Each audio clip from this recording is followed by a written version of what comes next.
Magazino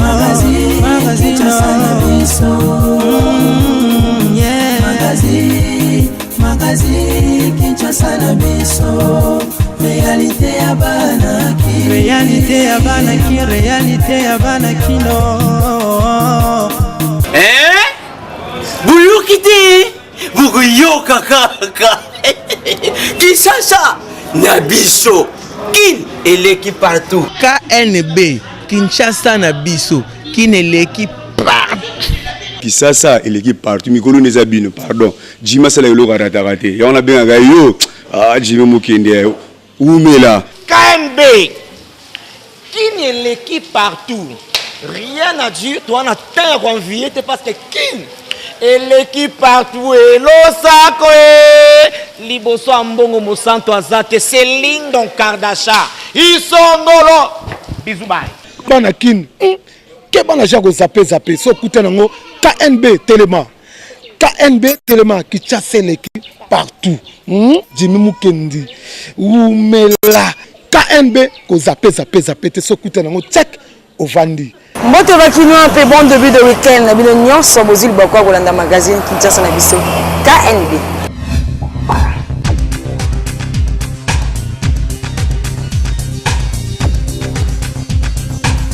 Tobana l'actualité na ma nouvelle ya mokonza mboka isingeli webaki mokolo ya lilu président de la République démocratique du Congo Félix Antoine Tshisekedi Tshilombo azongi na Kinshasa après tourner na ye oyo abandaki na Angola, Kenya pe Congo Brazzaville kasi tango akomaki na Congo Brazzaville ya mamaki na esango makasi kuna na aéroport ya Mayamaya pena bozongi na ye lelo na Beach Ngobila azalaki accompagné na homologue na ye président Denis Sassou Nguesso oyo il a quitté vraiment symbole ya honneur pe signe kitoko sur le plan diplomatique.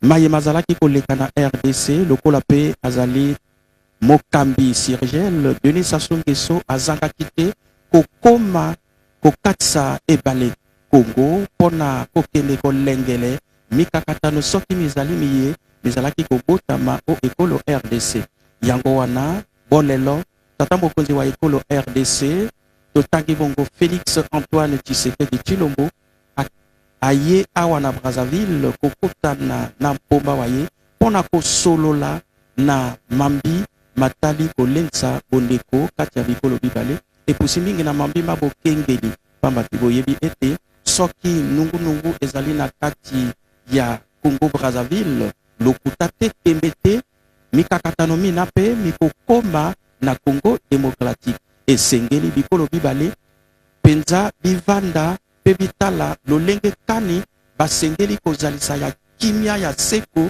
okati ya bikolo bina Remi Baboka ozali sima ya ebaka kasi biso awa na mwango katosilisi na ino tozongisio eyano honoré comme jamais président ya RDC ayambamaki na aéroport ya Mayamaya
epai ya ye moko président Denis Sassou Nguesso.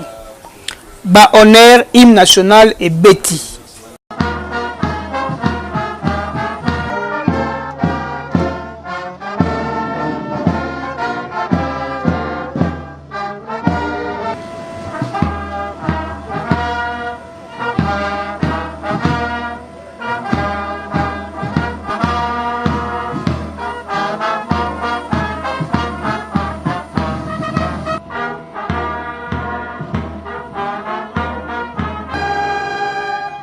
Brazzaville Mobimba elataki couleur ya RDC pona koyamba fachi communauté ya bana RDC batikalaki simate.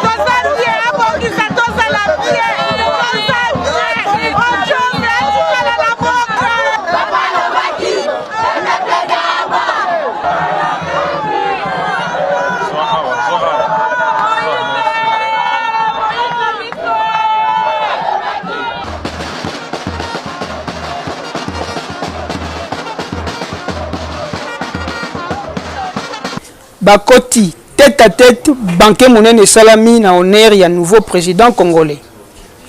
Président ya RDC na délégation na ye bayambamaki kitoko. Lelo na tongo séance ya travail et se poursuivre entre les deux présidents na ba membre ya gouvernement na bango. Denis Sassou Nguesso ayaki ko accompagner Fachi ti na libongo ya Brazza et sika bapemaki après kozwa lisusu ba mbote ya communauté ya les deux Congo oyo bayaki lisusu kolakisa bolingo na mokonzi ya mboka ya sika. Na étape ya Kenya, Uhuru Kenyatta, unique chef de l'État oyo honora Fachi jour ya prestation de serment na ye le 24 janvier. Bolanda basango ya Kenya. Après Angola, président ya RDC Félix Antoine Tshisekedi akitaki na Nairobi esika akendaki kokutana na homologue na ye Uhuru Kenyatta. Na après-midi ya mercredi 6 février nde babetaki masolo na président Kenya. Les deux chefs d'État basengagé kofandisa relation entre RDC na Kenya. Uhuru Kenyatta alobi stabilité ya RDC et entraîner développement et stabilité ya Afrique. Alobi lisusu ke Congo esengeli etelema pe leadership ya président Tshisekedi etombwama non seulement na Afrique kasi na monde entier. Il faut koyeba ke Nairobi nde eyambaki accord ya cash oyo ememi lelo Félix Tshisekedi na sommet ya RDC. Na Nairobi nyonso elekaki kitoko.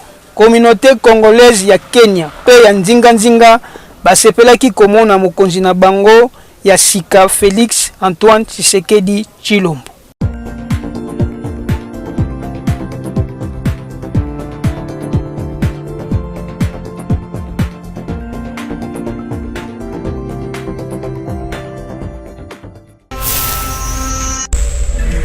Proximité na ba administré na ye Félix Antoine Tshisekedi asololaki na ba congolais oyo basalaka business kuna na Kenya pe apesaki bango vision na ye pe asengaki na bango bazonga mboka poto tonga ekolo boyanda na mulai ndenge président Fachi alobaki.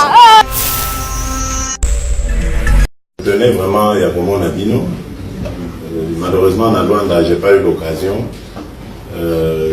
au programme ezali molai, il fallait beaucoup d'investisseurs au Baroya pour aider biso totombola mboka.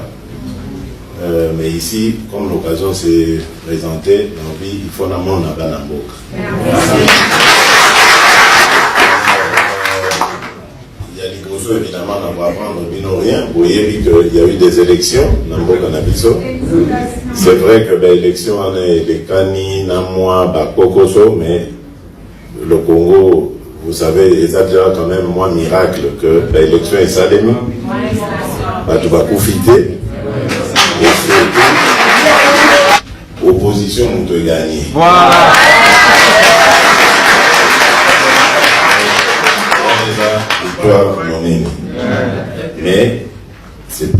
souffrir au coup.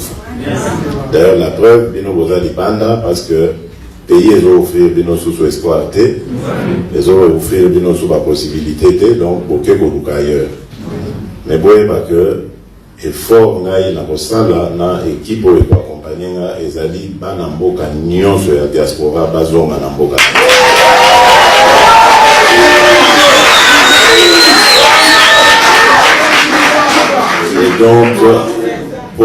Et donc, ça demande d'abord la paix et la sécurité sur l'ensemble du territoire. Donc ça va être vraiment la priorité des priorités.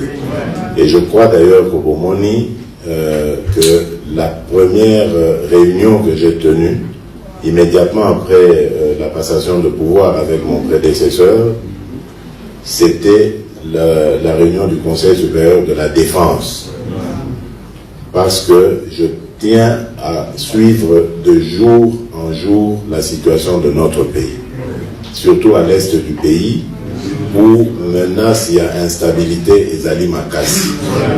À l'occasion de la campagne électorale Tosalaki, Nana Ndeko Vital Kamere, na cadre Yakash, coalition Nabiso, nous avons découvert beaucoup d'horreurs dans ce coin de la République. Pour ça, peut-être là, parce qu'on ne peut pas accepter ça. Ndeko Nabiso Yakuna, Beni, Tembo, Massisi, mais partout là-bas, Barouchou, ils souffrent sérieusement. Vie n'a pas allé en fer, on les a vidés. Et on ne peut pas se dire dirigeant et Mboka en ayant des compatriotes qui vivent dans cette misère-là. Il faut absolument tout ça là tout. Tobi Misaba, on n'a pas su. Ça, c'est. Comment, comment, la force, il y a beaucoup de front, mais il que si na bana bana batikali na ba conditions où na monaki c'est pénible. Donc vraiment parmi la priorité faut faire maman à l'aise au bazala na morale il y a au bundele école et puis ko lukela bango pe bibundeli ya malonga parce que nous avons je pense une des meilleures armées de l'Afrique, peut-être même voilà. Et alors maintenant il y a les jeunes désœuvrés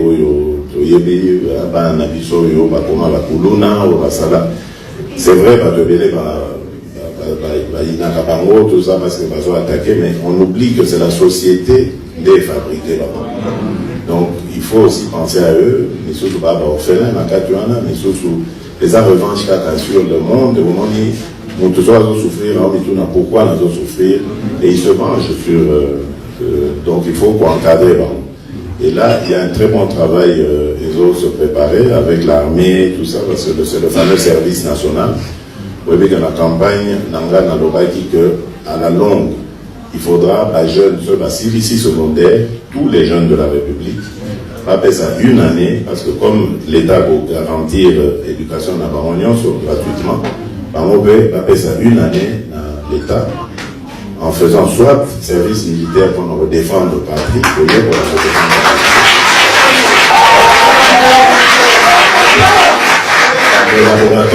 de ma collaborateur, il a un investisseur avant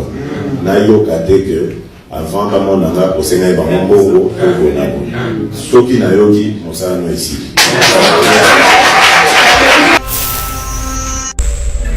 Nangambu mususu wa combattant ya UDPS balobeli date ya le 15 février oyo ezali très important pour la vie na bango ezali date oyo ya création ya UDPS par les 13 parlementaires.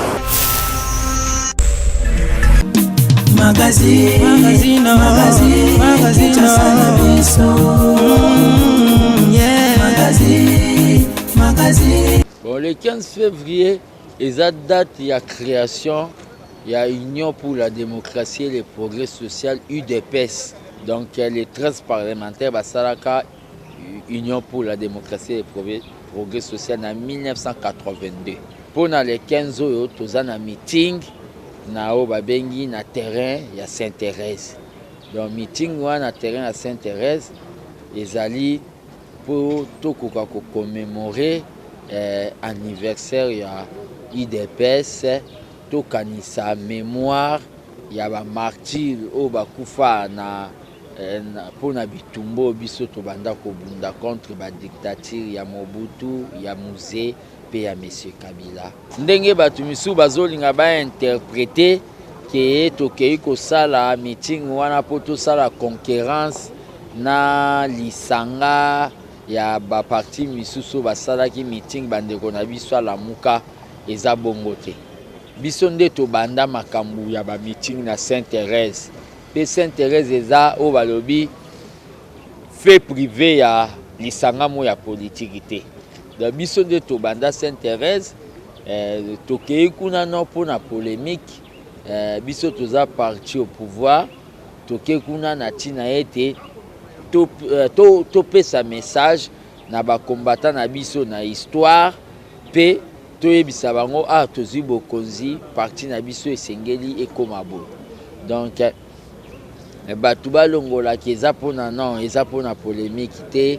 Donc biso to banda Sainte-Thérèse tokoki kokende yango ndenge tokanisi tokende pona koyoka le président à l'intérim o eza monsieur Jean-Marc Kabunda o azosa l'intérim ya président ba ebele na meeting balata bango nyonso ndenge tolataka bling bling et meeting yango esalama na o babengi discipline ezala te meeting oyo tokoyoka ndenge toutaki koyoka kala te na Sainte-Thérèse ya kobanda kofinga batu ya kobanda koloba maloba ya tribalisme ezala meeting moko oyo kozala na maloba ya bomoko.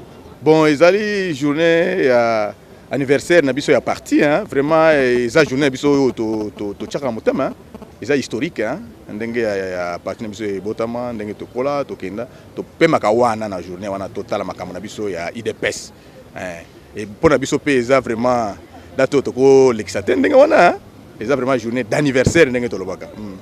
Ça dit que par parti politique et comme ko sala musala pour y gagner bokonzi parti politique a côté na terrain a panzana mokili mobimba hein eza national ndenge IDPS ezali pe a gagner l'élection. Tu vois ça non objectif na ye a gagner l'élection biso siko IDPS to sali yango to panzi o ezaki ya mutra mutaye ya koti mutra mutaye ya koti mutra mutaye koti parti ezate mais siko parti politique o yo eza objectif conquérir le pouvoir to commune c'est quand to zu yango isengiza papa isengiza makasi koleka 15 secondes biso zali puisque IDPS to bondaki to zalaki ko bonda pona état de droit na démocratie à solo solo poto comme na magistrature suprême et aujourd'hui c'est ndoto et latinzoto donc c'est une réalité au eloko to zali koluka cette fois-ci maintenant Félix Tshisekedi a comme chef de l'état et loko pesi biso sengo poto zala ne sengo peto fêter date wana yango wana yo sengi que combattant nyonso date les 15 to zala mobiliser tokende biso nyonso inde tolata bling bling tokende commémorer date historique ya création ya IDPS donc tozali d'accord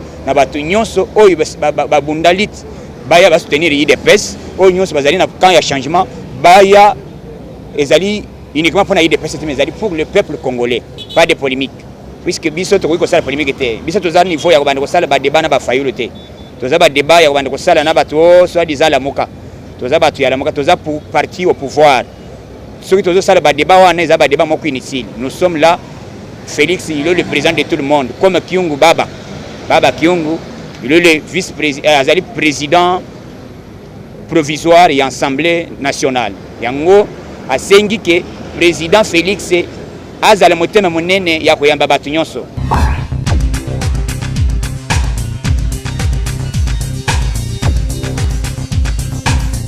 Na masolo etali ba couple to yebi te soki to benga ngo amour fou pour komona mbali mususu apesa confiance po bolingo makasi na mwasi ata yebi kaza ndumba na mibali ebele magazine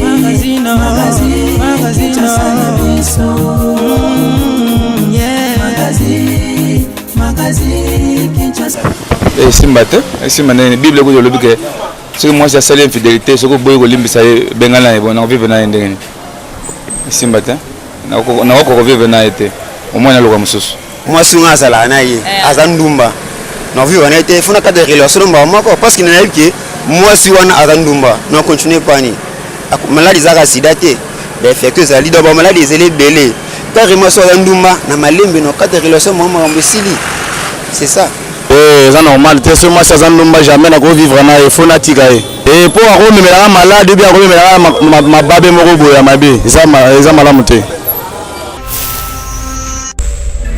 Curiosité quand il jamais rata quand on est tout le tuna les autres tout impoto yeba ce qui monte à réussir na vie est-ce que c'est un sujet qui monte wana asimbiki sibo quand on ba kina balobi na miko ya di maweja magazine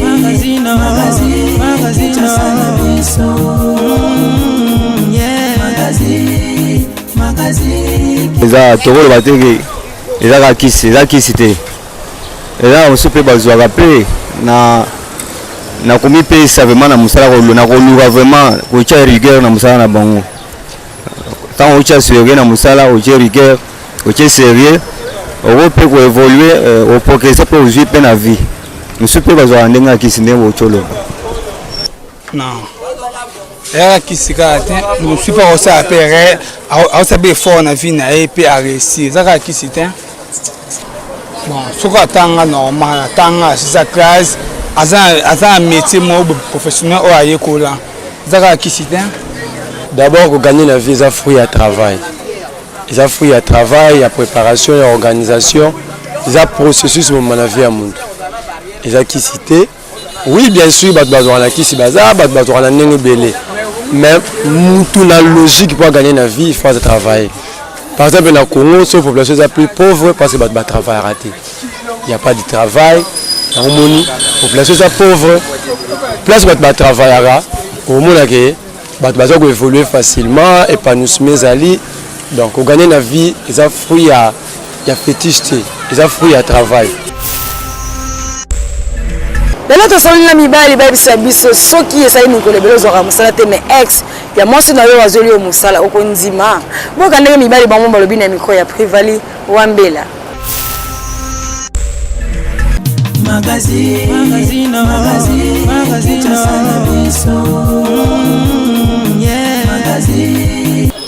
ceux qui mosala wana ezala bien tosala mais ceux qui eza bien te tosala te parce que toza bato mosala baboyaka yango te soki eza normal tosala yango soki tosola nosala eya problème te ndenge nana bamisusu deja tokozala bien soki bazwi bulo eleka nango nakondima facilement oyo eza relation wana tobanda kobamba te je peux taper chance na ye à partir ya relation tokoma dia bana bato moko malgré bamakambo azwa wana biso toyebi yango te toyebi kaka te non tellement que nous sommes relatifs soki azweli nga mosala na kosala yango sans problème.